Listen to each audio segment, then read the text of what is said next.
Daily Broadside, day 1008. Today we're going to talk about the vintage toy series of the Clash of the Titans from 1981. Now, I'm going to go through this because I was curious about something the other day, and I got to look and I'm like, yeah, there's really not that many toys from this line. So I'll take you through. What we're talking about is the original one, not like the newer ones that I've never seen. So they got this toy line, and they're like 4-inch figures like Star Wars or G.I. Joe, right? Obviously, they got Perseus, Harry Hamlin.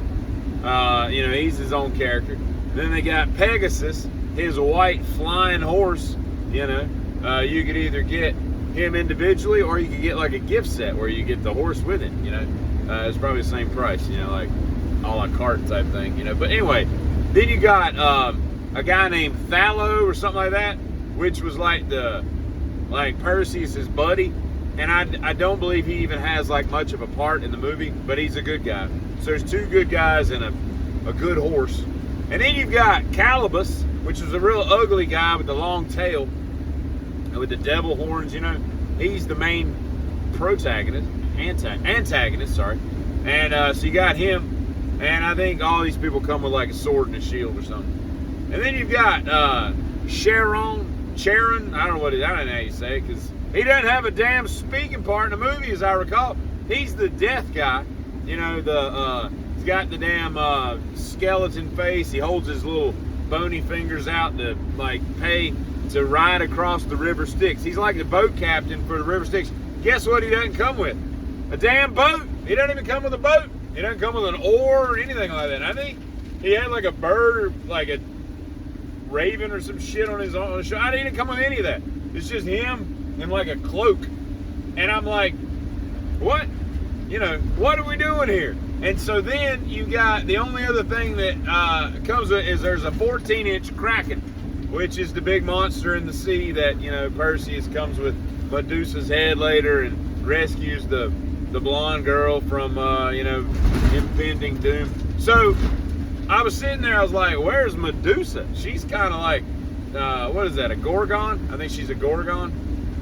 I guess her species. I don't understand what in the hell's going on. There's no Medusa. She could have had like a detachable head that could have fit in Harry Hamlin's hand. I mean, it would have been great, right?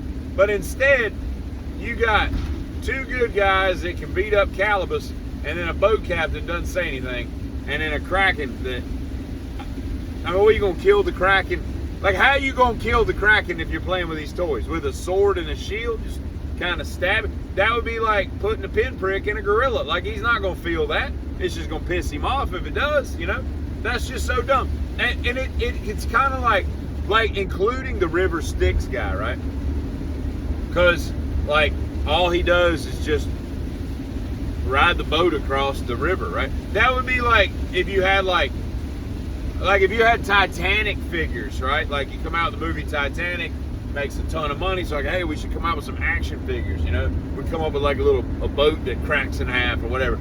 It would be like including one of the waiters from the dinner, and throwing that as an action figure. Because what the hell are you gonna do? I can't imagine a kid's playing. And it reminds me of this. It reminds me of Big, okay?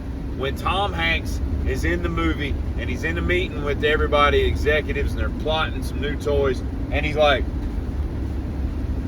I don't get it. What do you not get? He's like, I don't get, what I don't get it. And he's like, what do you mean, dipshit?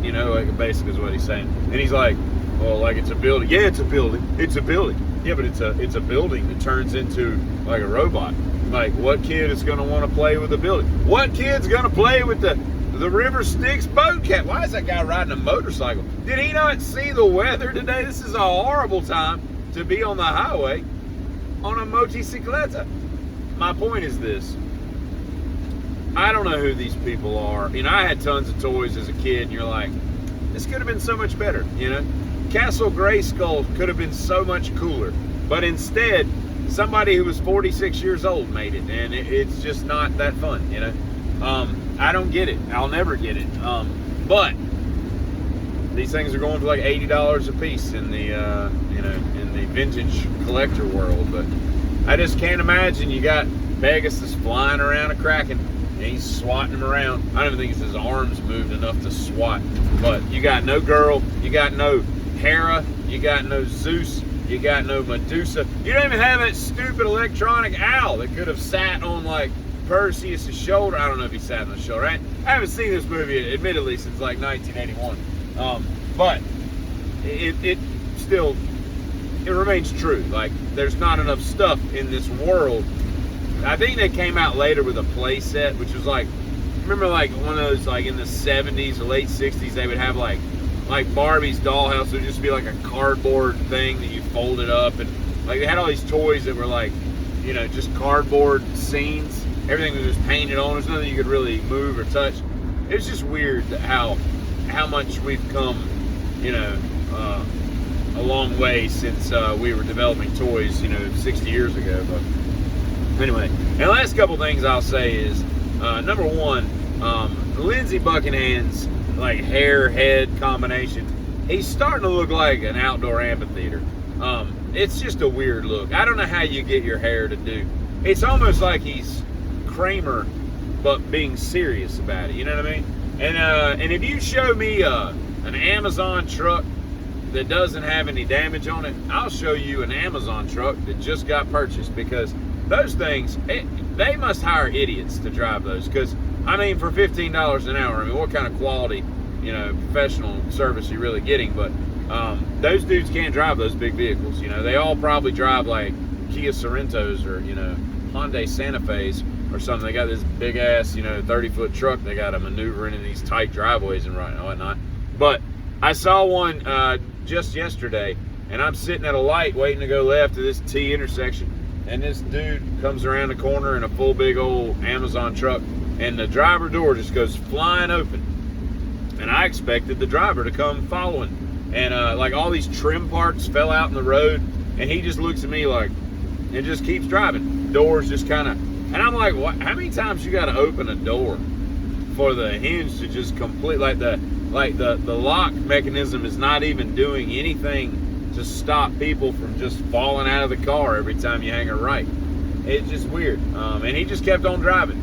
I thought his cell phone had fallen out, but it was just a bunch of trim pieces from the door or the sill. I don't know what, the jamb, the rocker panel. I can't think of my words today. So good work, Amazon. You're doing a great job. Y'all have a great rainy day. They get it.